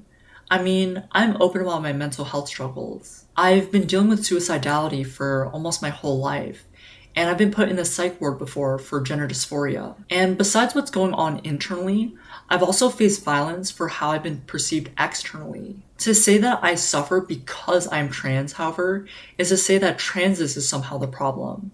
This is transphobia's sleight of hand, to blame trans people instead of the gender binary. The problems that people have with me, that I'm somehow deceiving them or that I'm appropriating womanhood, are problems that they have with themselves. In this way, transness is like a mirror. It reflects back what is inside of you. I think this is why there's such a profound investment in transphobia. To be trans is to choose oneself over and over again. And to choose ourselves for ourselves is something we all struggle with. It means to sit down with our insecurities, our doubts, our fears. In other words, we are scared of trans people because we are scared of ourselves. What terrifies cis people is not the imagined trans predator. What terrifies cis people is the beauty of transness. To be trans is to be beautiful in a way that many are not ready for. This is why I chose to start my video with a poem on life. I refuse to start with the familiar fantasies of sexual violence and murders. There's a time and place for discussing all of that. But please, let me talk about life. Let me talk about life because, as Marquise Bey says, Indeed, We are various shades of brokenness and lack, and I wish not to venerate this plight. We need to be healed and do not wish to remain writhing in our broken pieces. We need, in other words, to be held. Black trans feminism reminds us to not let pain speak for everything because we are so much more than that. I'm talking abundance here. I'm gonna quote from Bay at length here. They write with such care, and their conceptualizations of blackness and transness are beautiful. In particular, their understanding of blackness is so capacious, and I think it speaks to the commitments of Black trans feminism. Blackness is not to be reduced to its epidermally formative moment of violence, as it constitutes blackness solely in and through violence and horror. Understanding blackness only or primarily through violence constructs blackness only insofar as it has the intensified capacity to be terrorized. Blackness becomes simply that thing that can get you killed, which to me greatly flattens what blackness has been and can and will be. I am black, this argument goes, because, and mostly only because, they are coming to get me. No. Blackness on my account of Black trans feminism is linked to opening and unfixing, which promotes its capacity for life, though lived in ways that may not look like life to current evaluative tools. If there is to be any relation between Black and trans, it comes from the mobilizing torque that makes the static, imposed, and assumed lose these essential properties. I am not interested in adjudicating the final definition of blackness as an identifiable entity, but in allowing blackness to simply do work that initiates non-normative, insurgent effects that trouble and ultimately dissolve what we have been given. Blackness is possibility. Blackness is about life, about world building. Black trans feminism is a theorization of life. Because, in the words of Ruth Wilson Gilmore, where life is precious, life is precious. Blackness, transness, and femininity are not fixed in death. They escape definition, unfixing us from a status quo of violence. And I think what makes Black trans feminism all the more precious is how it speaks to other theorizations of life. Black trans feminism is interwoven with so many practices of care. As we talk about hope and love, where else can we find these commitments? We can enrich our analysis by turning to Palestinian resistance, for example. Here, we find fugitive hope and possibility too. When I was reading Bay's book, I couldn't help but think of poet Rafeef Ziadah and her spoken word piece, We Teach Life, Sir. I want to play an excerpt because I want us to draw connections between oppressive structures across the world. In this performance, Ziadah speaks on the familiar representations of the ongoing genocide and occupation of Palestine. Listen to what she insists on. But still, he asked me, Ms. Ziadah, don't you think everything would be resolved if you would just stop teaching so much hatred to your children? Pause. I look inside of me for strength to be patient, but patience is not at the tip of my tongue as the bombs drop over Gaza. Patience has just escaped me. Pause. Smile. We teach life, sir. Rafeef, remember to smile. Pause. We teach life, sir. We Palestinians teach life after they have occupied the last sky. We teach life after they have built their settlements and apartheid walls. After the last skies, we teach life, sir. TV massacres are these recitations of violence we see in mainstream media and politics. But what does it mean to open our imaginations to the worlds that Palestinians are building? In response to being marked as killable, they teach life. Black trans feminism and Palestinian resistance are schools of thought that start with life. They understand that when they destroy, we must create. We have been making our own worlds this whole time. Bay offers her wisdom. How then might those who take up the call to deliver the hard truths that anti-blackness, not to mention trans antagonism and sexism, disallows any hope for Black life, respond to me in my articulation of Black trans feminism? How dare you, they might shout. Who are you to say, in the face of Black bodies being gunned down day after day, their murderers acquitted time and again, the afterlife of slavery clear as a sunshiny day, that you are responsible to life? Where, we ask, do you see this life, when all we can see are the bodies piling up around us? I like to think I would kindly wait for them to finish, and then, is that the only life you see Blackness living? Are there not modes of being Black and, more poignantly, doing Blackness that are about liberation? What of the underground ball scene and clandestine gatherings where life is stolen? Why does it seem that the modes of living that move beneath the radar of social and literal death, which is an understanding scarily aligned with white cis hegemonic representational gazes, do not register, are not deemed valid as representative of blackness too? Violence exists in the world, but violence is not the world. Conceding that to be black, to be trans, to be feminine is to suffer is erasing how all those modes of living continue to flourish. Violence is not the world because there are so many worlds. There are worlds of fugitive hope in the ballrooms, in the bedrooms, even in the closets. And there's so many worlds we can't even anticipate. Black trans feminism insists on life, even when it feels like the opposite. Bay continues. What animates my claims is this. I refuse to concede that the world, irrevocably and fundamentally, is anti-black, as is so often the go-to terminology, whereby this is to say nothing of the elision of anti-transness, anti-queerness, anti-feminist. Which is not to say that there is not a saturative anti-blackness to the world. There no doubt is. My refusal, and thus my fugitive hope, operates under the assumption that the world is in fact the total context of meaningful connections in which we exist with others, rather than an immutable, hegemonically imposed template for existence. The subterranean and submerged queer kinship, the clandestine circles in which things are quiet as it's kept, the other mothered and mother outlaw nurturance we receive are all ways in which we do and can connect meaningfully with one another. And those connections matter a great deal. Those connections are the world in which we can live. Black trans feminism therefore makes a claim to the world. We do not believe that black, trans, and or feminine people are somehow forever excluded from the political sphere, but rather that we are the center of it. I feel like advocate Aaron Lang summarizes the tenets of black trans feminism beautifully. When we remember trans people, we must understand that we've lived first, that we have loved and been loved in return, that we made art, raised families, made our mamas proud, and fought for our people.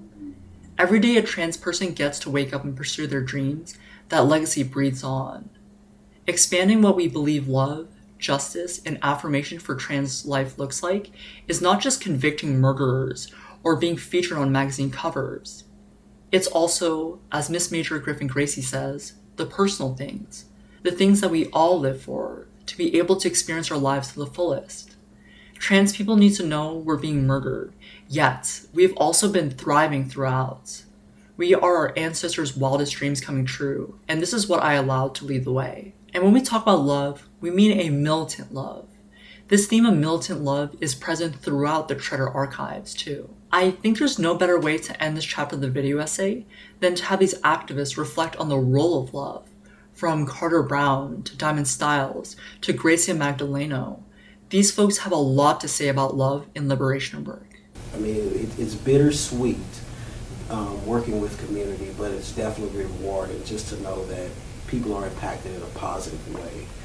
Whether that's just simply by educating someone about trans awareness, or whether that's helping a parent really understand and accept their child, whether that's helping someone actually find a place to stay when they felt that they were on their last end. It's multiple things, and it's layered. It's not just programming and organizing a march. It really is community. It's family. It's giving love. It's finding love. We have created a space where people can come and feel loved and feel safe and feel cared about. And it is led by us, it is for us, so you know it is efficient. Now, financially, it may not be as efficient, so we can't do everything and provide everything for you, but when you come in this space, you do feel the love, you do feel the care, and it grows and gets better every single year. So I want to be able to serve as as an example, as a representative, as a resource for people who identify similarly to me and that they're in the queer community that are wanting to learn how to be better lovers and friends and just people overall. So that's something that I don't think I've said before, but I'm really excited to actually engage in that more officially. I feel like that's something that I feel really pulled towards. So all of the work that I do really is centered around like liberation and love. I think that liberation is an act of love.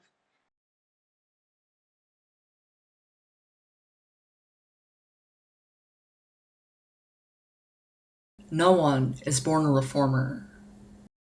Throughout this video, we have talked about how Black trans feminism demands us to imagine otherwise. But what does it mean to imagine otherwise? I don't want Black trans feminism to fade into the abstracts, especially since there are so many material concerns we need to address. And I think we are all asking, what can we do about this? I was talking to my mentor, Professor Hosing, about this, and he says that after his lectures, he frequently encounters that question too from his students. He's a professor of American Studies, so, the content in his class is going to be difficult because the times we inherit are difficult. Time and time again, he hears students ask, what can we do? And Professor Hosing explained to me that when we ask this, what we're really asking is, how do we get the pain to stop? I mean, this shit is painful. We want the pain to stop, and we want the pain to stop now. Given the urgency of all the crises facing the world, it is natural that we want immediate solutions. At the same time, I think this impulse to want straightforward answers quickly is something we need to check in on. Remember, white supremacy, racial capitalism, and settler colonialism were built over centuries, so the solutions cannot be achieved overnight. In this way, Black trans feminism does not offer a neat blueprint to liberation, nor does it claim to have a final destination. If it did, our problems would have been solved long ago. I wish the answer was as simple as doing X, Y, and Z, but this is grimy work, as Bay likes to say. Even if we don't have a precise prescription for action, there are still core principles and tactics of Black trans feminism, namely abolition. Abolition has received a lot of public attention during the 2020 Black Lives Matter uprisings. There are so many different definitions and takes, but abolition has a deep history in the Black radical tradition. One dictionary defines abolition as the act of officially ending or stopping something. For example, we commonly hear activists call for the abolition of police and the prison industrial complex. But this definition doesn't seem too helpful because it only focuses on destruction. Black trans feminism is about building new worlds. Our work is to create sustainable life systems for everyone. Morgan Basaches, Alexander Lee, and Dean Spade offer a more robust definition of abolition. What would it mean to embrace, rather than shy away from, the impossibility of our ways of living as well as our political visions? What would it mean to desire a future that we can't even imagine, but that we are told couldn't ever exist? We see the abolition of policing, prisons, jails, and detention not strictly as a narrow answer to imprisonment and the abuses that occur within prisons, but also as a challenge to the rule of poverty, violence, racism, alienation, and disconnection that we face every day. Abolition is not just about closing the doors to violent institutions, but also about building up and recovering institutions and practices and relationships that nurture wholeness, self-determination, and transformation. Abolition is not some distant future, but something we create in every moment when we say no to the traps of empire and yes to the nourishing possibilities dreamed of and practices by our ancestors and friends. Every time we insist on accessible and affirming healthcare, safe and quality education, meaningful and secure employment, loving and healing relationships, and being our full and whole selves, we are doing abolition. Abolition is about breaking down things that oppress and building up things that nourish. Abolition is the practice of transformation in the here and now and the ever after. What I find so beautiful about this definition is that it all comes back to abundance. Ultimately, we're fighting for a world in which we don't need police or prisons because everyone's needs are met. Abolition is about making punitive practices and structures obsolete. This feels relevant because over the past decade or so, trans people have increasingly been offered conditional acceptance into the American empire. While more radical politics seek to reimagine everything, we're also experiencing a pull towards more liberal politics of reforms and visibility. Think about the ways that transness has garnered attention and has been incorporated into major social institutions. There's a classic example of pride cop cars. Lots of examples, actually. Police at pride marches in the name of safety. Banks at pride marches in the name of, I don't even know. cultural competency trainings for law enforcement, which I especially hate because now these pigs can clock trans people better. Targeted advertising towards LGBTQ people. Hate crimes legislation tagged onto multi-billion-dollar defense bills. I know queerness has been incorporated into American society and commodified for a while now, but transness is following that same path too. In a way, we're being offered conditional acceptance into civil society. We are becoming consumers, workers, citizens, voters, even politicians, as long as we remain respectable to cis society. Briefly, as a side note, I want to caveat this by saying that I'm starting to doubt whether trans people are being invited into civil society. One of the biggest research questions that I had when I began this thesis was, how do trans people navigate conditional acceptance? Now, I was posing this question last summer, but in this current moment, I don't know if trans people are welcome at all anymore. The marginal gains we have made are being aggressively rolled back. A lot of my trans loved ones say how they felt safer a decade ago when people just didn't know about trans people the way that they do now. Still, I want us to critically reflect on our approach to liberation, to trans liberation. If the past decade has taught us anything, it's that the liberal visibility politics and simple inclusion have failed us all. Kiyomi Fujikawa reflects on the idea of acceptance and tolerance. I think that there is more opportunity for radical imagination when it is framed by our lived experiences rather than framed by sort of the just trying to get acceptance or trying to get tolerance or what have you. But when we're actually building our own communities and figuring out how we want to interact. So I think, the ways that we're defining, the ways that self-determination shows up across gender identity, but also in so many other ways. And I do think seeing major changes to the criminal legal system, and I think that is not just being oh, let's build a fancy trans jail that will be inclusive to trans people when they're in jail, but actually looking at getting rid of jails and moving towards an abolitionist frame. And I think just the radical potential that we have around not trying to get in the door of this burning building that is capitalism, that is the US as it is right now, not trying to be cool, now we have an accessible way to get into this burning building, but actually being okay, how do we put out the fire and rebuild something that is actually what we want to see? And so I do think all the creative projects of the way folks are building their own lives and their own communities and their own systems outside of that is really where I feel an excitement. Trans acceptance and trans tolerance may appear useful, but they do not transform the world in which we live. Besides, trans tolerance sounds ridiculous. Who wants to be tolerated? Still, I want to recognize why they may feel so alluring. Trans people are some of the most vulnerable populations, so something can feel like everything. Being invited into mainstream society has given some of us access to gainful employment for the first time, and of course that means something. Some of us have better access to housing and healthcare. While we can be strategic in our reforms, we must recognize their limitations and their dangers. When civil society offers some of us conditional acceptance, this reifies a category of undesirable trans people who become even more disposable. Lasaya Wade thinks through visibility politics, and her critique is very clear. Assimilation ain't gonna do nothing but try to disempower the trans community in a way of, oh, now we're part of society, we need to forget about the movement. And also that's a white lens, right, of assimilating. As a person that is not of white culture or tries to maneuver from white culture in a particular way of building Black power, we need to realize assimilation is not healthy or good for the Black body, period. It never was. And then when we talk about trying to deal with our transness or LGBT perspective or queerness in that particular in that particular way, it means death, automatically.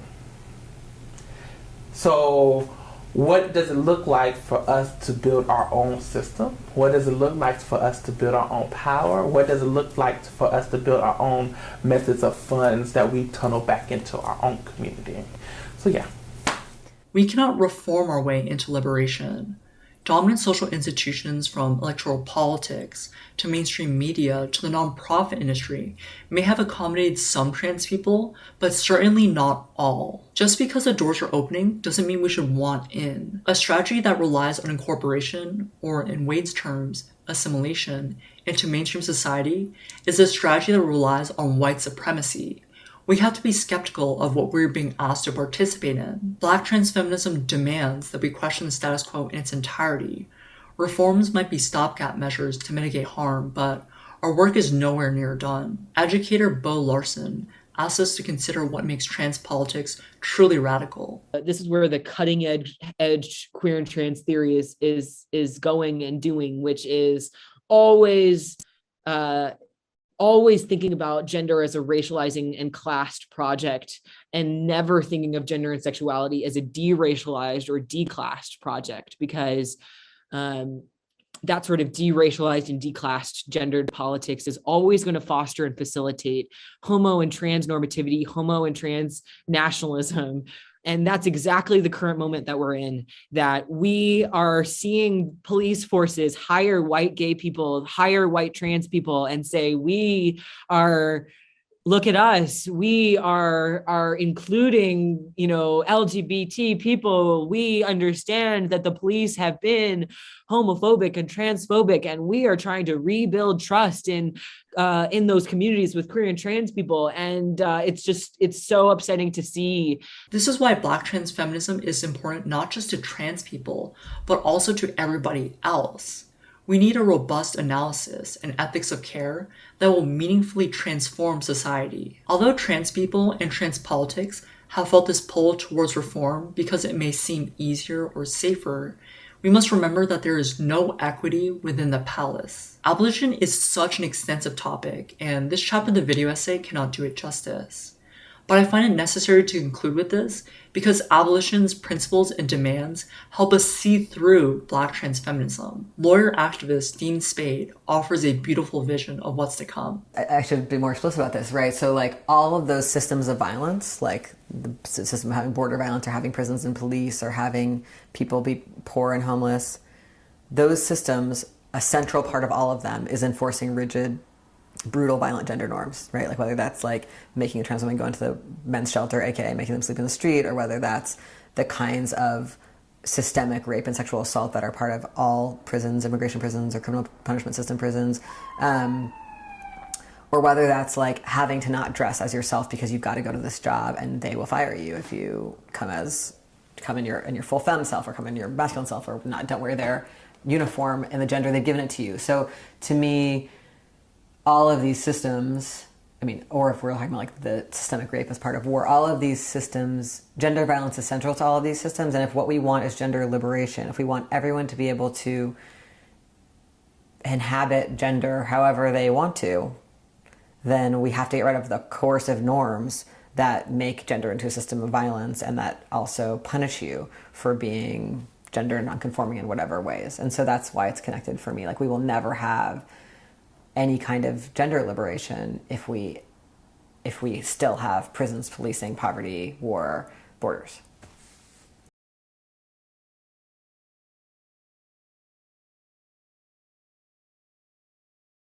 We are still searching for our mother's gardens. This book is an homage to those who imagined and lived imaginatively in other worlds while still being here, yet refusing to concede to here's violence. If our mothers and grandmothers, our many-gendered other mothers, moved to music not yet written, and they waited, as Alice Walker says, what I pen here is an attempt to write the music to end their waiting. This has been a long video, and I hope I've been able to sketch an idea of what Black trans feminism is. We have a lot of work to do, and this won't be easy. But can I be honest with you for a sec? This work can make me feel lonely. Trans liberation means so much to me, and hopefully to you by now. At the same time, trans people are largely left out of political priorities. Both Trump's administration and Democrats are aggressively trying to legislate us out of existence, and meanwhile liberals pat themselves on the back for using the right pronouns sometimes. Like, when trans people are brought up, a lot of people say that this is a culture war that's distracting us from fighting a class war. And that statement really bothers me because it implies that trans people are a distraction. I want us trans people to be a priority. People can't help but voice their gripes with transness. People feel so eager to renounce any ties to trans people. Liberals complain how we need to focus on the real issues, not the trans ones. And cis men randomly get defensive over their sexuality and declare how they're definitely not into trans girls. Why can't people shut up about trans people? For people who allegedly want nothing to do with us, they sure seem obsessed. I think this is revealing of an underlying truth. People do care about trans people. Transness does matter.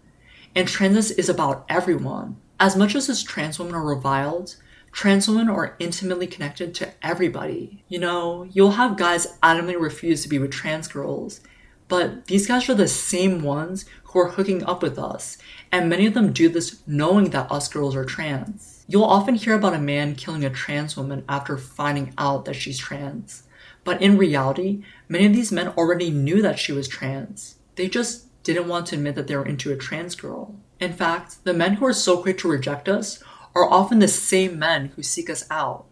Last year, trans was the second most searched term on Grindr. And if you look up maps of porn searches in the United States, trans porn is more popular in states with more conservatives. Conservatives who allegedly want nothing to do with trans people. There's such a hardened belief that trans people are undesirable, but really, it's the opposite.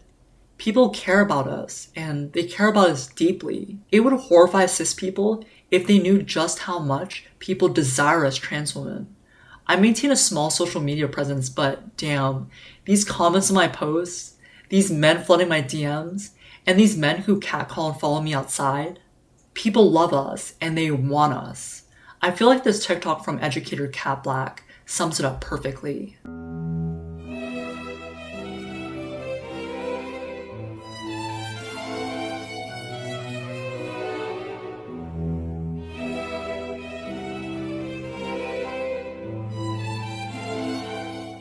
Behind closed doors, this is what we've been talking about. People want us, and they want us bad. Cat Black discusses this on her YouTube channel as well. Please let me clip from her again. My experience is, though some men will very publicly say that they are not attracted to transgender women, because they're attracted to women, it's kind of inevitable that they will be. And some men are actually very turned on by that. They're very turned on by this idea of being attracted to someone who is transgender, especially someone who they wouldn't be able to tell is transgender. It's just like this taboo, exciting thing. There have been so many times where I've told someone I was trans and they went from being mildly engaged with me to like feverishly excited, right? Like you could feel the lust just like radiating off of them. And these are often men who may be a little bit more conservative, right? Like there's something there. And the thing that's so frustrating about this as a trans woman is that a lot of times society isn't privy to this, right? Society is not privy to what transgender women experience, what transgender women see in their daily lives, which is that men are attracted to transgender women, even and especially the men who publicly state that we are repulsive to them. People can argue all they want about how transphobia is some fundamental truth about the world, but I will always disagree. Yes, people hate us, but they also love us. And this love is what people fear the most. The ongoing efforts to raise trans people are ultimately an attempt, not a guarantee. Conservatives, TERFs, you name it, are pushing transphobia because they are trying to get you to buy in. But us trans women know better. We know that these men, these people, can't get enough of us. Jules Gill Peterson puts it beautifully. Trans misogyny testifies to the uncomfortable thickness of social bonds across hierarchies of gender, class, and race. When a straight man lashes out after dating or having sex with a trans woman, he is often afraid of the implication that his sexuality is joined to hers. When a gay man anxiously keeps trans women out of his activism or social circles, he is often fearful of their common stigma as feminine. And when a non-trans feminist claims she's erased by a trans woman's access to a bathroom, she's often afraid that their shared vulnerability as feminized people will be magnified intolerably by trans women's presence. In each case, trans misogyny displays a fear of interdependence and a refusal of solidarity. It is felt as a fear of proximity. Trans femininity is too sociable, too connected to everyone, too exuberant about stigmatized femininity, and many people fear the access of trans femininity and sexuality getting too close. But sociability can never be confined or blamed on one person in a relationship. It's impersonal and it sticks to everyone. The defensive fear and projection built into trans misogyny, whether genuine or performed, is an attempt to wish away what it nonetheless recognizes, that trans femininity is an integral part of the social fabric.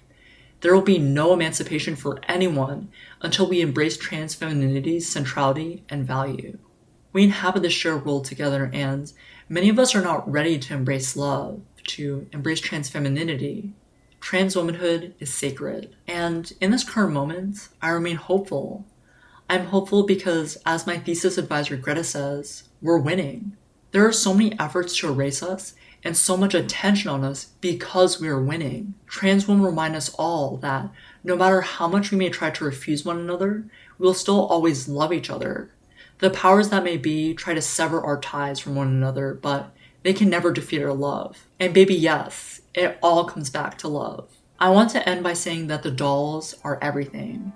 Trans women, trans people, I love you. I love you so dearly. This video essay is a love letter to you. We do this for us, for all of us. I love you.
Ha ha.